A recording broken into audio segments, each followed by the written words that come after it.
Topic is what is ER modelling in SQL.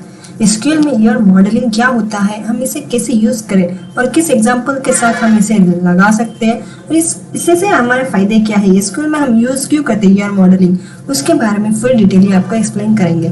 तो चलिए शुरू करते हैं। What is ER modelling. ER modelling is a technique used to visually represent the data structure in database. It helps to identify the entities, main objects, and the relationships between them. ER modelling एक technique है जो database में data के structure को usually represent करते हैं। यह हमें एंटिटीज और उनके बीच के रिलेशनशिप्स को आइडेंटिफाई करने में मदद करते हैं। तो ये था हमारा ईआर मॉडलिंग। तो नेक्स्ट देखते हैं ईआर मॉडलिंग के basic concepts. Entity, entities are the main objects or things in the database. Entities database में main objects या things जैसे कि चीजें होती है। For example, in a school database, entities could be students and courses. जैसे एक स्कूल डेटाबेस में स्टूडेंट्स और कोर्सेस एंटिटीज हो सकते हैं। तो ये था हमारा entities and attributes. Attributes are details about the entities. Attributes वो डिटेल्स है जो एंटिटीज के बारे में होते हैं। फॉर एग्जाम्पल स्टूडेंट एंटिटी में हम attributes like name, roll number and class. जैसे कि स्टूडेंट्स एंटिटी के एट्रीब्यूट्स नेम, रोल नंबर और क्लास हो सकते हैं। अब आपको समझ आया कि एंटिटीज क्या होता है और एट्रीब्यूट्स क्या होते हैं। एंटिटीज हम टेबल का नाम, जो भी हम टेबल को हम एंटिटीज कहते हैं, और एट्रीब्यूट्स उन टेबल के कॉलम्स को। जैसे कि स्टूडेंट्स का टेबल है, उसमें कॉलम्स कौन से आ सकते हैं, नेम, रोल नंबर, क्लास और ID, year, course, anything like that. Attributes एक कॉलम होता है और एंटिटीज एक टेबल होता है। तो नेक्स्ट देखते हैं रिलेशनशिप्स। अब एंटिटीज एट्रीब्यूट्स तो हो चुका, अब रिलेशनशिप्स क्या है इसके बारे में जानेंगे। Relationships shows how entities are connected to each other. Relationships दिखाता है कि एंटिटीज कैसे एक दूसरे से जुड़े हुए हैं। फॉर एग्जाम्पल रिलेशनशिप मीन्स जुड़े हुए कैसे हैं उसके बारे में बताते हैं। फॉर एग्जाम्पल रिलेशनशिप्स के example entities, attributes, relationships. Entities means students, course, teachers, table का नाम। एट्रीब्यूट्स मीन्स उसके जो भी कॉलम्स होते हैं वो। और रिलेशनशिप मीन्स स्टूडेंट एनरोल इन ए कोर्स, ये टीचर्स या कोर्स। जैसे कि कोर्स का रिलेशन है तो टेबल का रिलेशनशिप्स जो भी होता है उसे हम रिलेशनशिप्स कहते हैं। तो ये था हमारा ईआर मॉडलिंग के एग्जांपल्स, एंटिटीज और एट्रीब्यूट्स और उनके जो भी टेबल, एक दूसरे टेबल को जो भी हम रिलेट करते हैं। जैसे कि प्राइमरी की फॉरेन की के मदद से हम रिलेशन करते हैं। अब इधर देखिए स्टूडेंट एनरोल इन ए कोर्स, ये टीचर से कोर्स। अब दोनों तो कोर्स के लिए आते हैं, स्टूडेंट भी कोर्स के लिए आते हैं और टीचर भी कोर्स के लिए आते हैं। तो इसका स्टूडेंट टेबल का रिलेशन, स्टूडेंट टेबल और टीचर्स टेबल का जो भी कोर्स आईडी है या फिर वो प्राइमरी की जो भी होता है वो स्टूडेंट टेबल में और टीचर्स टेबल में प्राइमरी की फॉरेन की मदद से रिलेशनशिप बनते हैं। तो ये था हमारा आज का वीडियो। अगर आपको विद एग्जाम्पल के साथ बताना है तो चलिए ओपन करते हैं एसक्यूएल।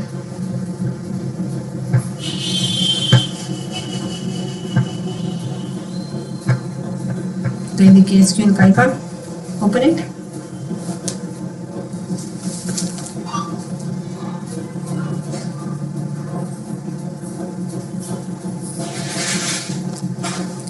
ईआर डायग्राम मीन्स कौन सी, अगर आपके पास ओरेकल पीएल एसक्यूएल डेवलपर है तो आप इसे ओपन कर सकते हैं। अगर आपके पास ये नहीं है तो इधर देखिए ये एसक्यूएल वर्कबेंच, तो हम इसमें भी कर सकते हैं। और डेटाबेस डिजाइनर और Oracle too usually create ER diagrams, इसे हम सॉफ्टवेयर्स को या टूल्स को यूज कर सकते हैं ईआर डायग्राम यूज करने के लिए, ईआर डायग्राम क्रिएट करने के लिए। तो चलिए पासवर्ड इंटर कीजिए, कनेक्टेड हो चुका, ओपन इट।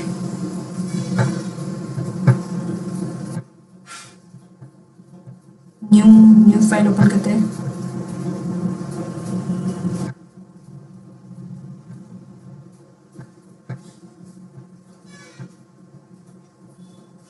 SQL window. तो next open create table student. Student के कौन से एंटिटीज आ सकते हैं, आईडी मीन्स इंट हमारे क्या हो सकता है, प्राइमरी की। इनके हमें रिलेट करना है एक दूसरे का तो प्राइमरी की हम डालेंगे।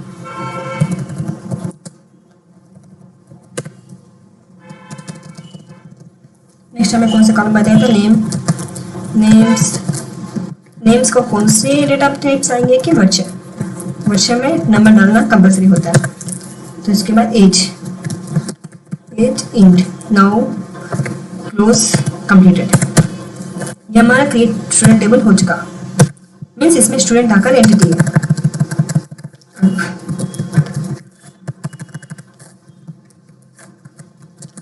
क्रिएट टेबल, जैसे कि मैंने बताया था कोर्स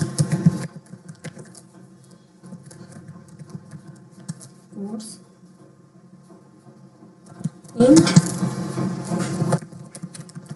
प्राइमरी की। हम इसमें कोड लिखते हैं ताकि कोर्स में और कोड में आपको कोई कंफ्यूजन ना हो। नेक्स्ट टाइटल, जो भी हमारा कोर्स का नाम,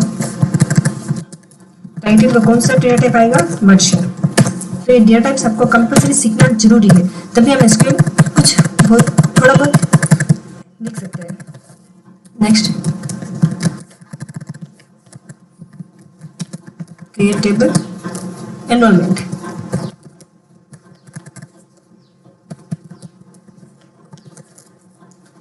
जैसे कि अब ये दोनों टेबल्स इस एनरोलमेंट में हम लिंक करेंगे।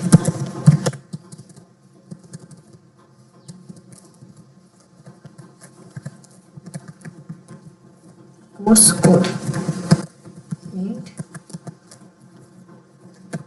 अब हम प्राइमरी की हमें एक टेबल में 2 प्राइमरी की बनाना है, तो उसे हम क्या कहते हैं, मैंने कल ही लास्ट वीडियो में आपको बताया कि टेबल में हम 2 प्राइमरी की बनाना हो तो उनसे कैसे बनाएं।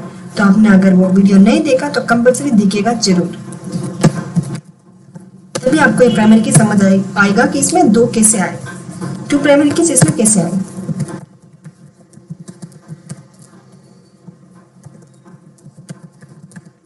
Student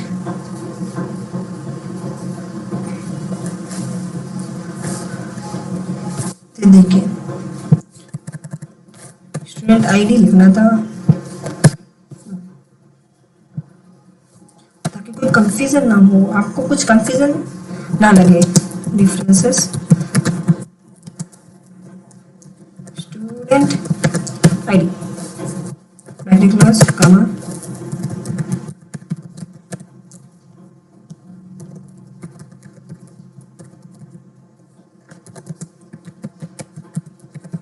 differences course code bracket close no semicolon. अब ये हमारा हो चुका। देखिए ये तो हमारा, वेट इधर का थोड़ा देखिए, ये स्टूडेंट टेबल में से एंटिटी, स्टूडेंट जो भी नाम है वो एंटिटी है, और आईडी नेम्स एज इसके एट्रीब्यूट्स। इसमें कोर्स एंटिटी है और कोर्स टाइटल ये है एट्रीब्यूट, और इसमें एनरोलमेंट एंटिटी है और इसके जो भी कॉलम्स है ये एट्रीब्यूट्स कहलाते हैं। अब इसमें रिलेशनशिप क्या है, अब टेबल तो समझाया, एंटिटीज कॉलम्स एंटिटीज एट्रीब्यूट्स तो समझाया, लेकिन रिलेशनशिप क्या है इसे, इसके लिए मैंने यही क्रिएट टेबल एनरोलमेंट बनाया ताकि आपको रिलेशनशिप समझ आए। तो ये देखिए प्राइमरी की फॉरेन की मैंने प्राइमरी की फॉरेन की के बारे में मैं अभी बताया कि प्राइमरी की फॉरेन की मदद से हम रिलेशनशिप क्रिएट कर सकते हैं, रिलेट कर सकते हैं टेबल्स को। तो इसकी मदद से हम कर सकते हैं, जैसे कि आप full copy means run and select and play। तो ये देखिए select and play then okay. Wait इधर देखिए मेरा या यही प्रॉब्लम था जो भी हमारा हो चुका।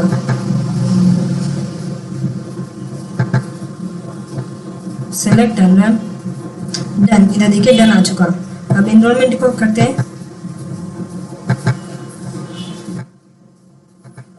Select and run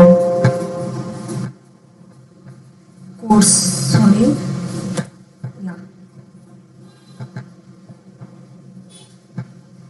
done in 0.7 seconds. तो ऐसे हम इसके रिलेट कर सकते हैं।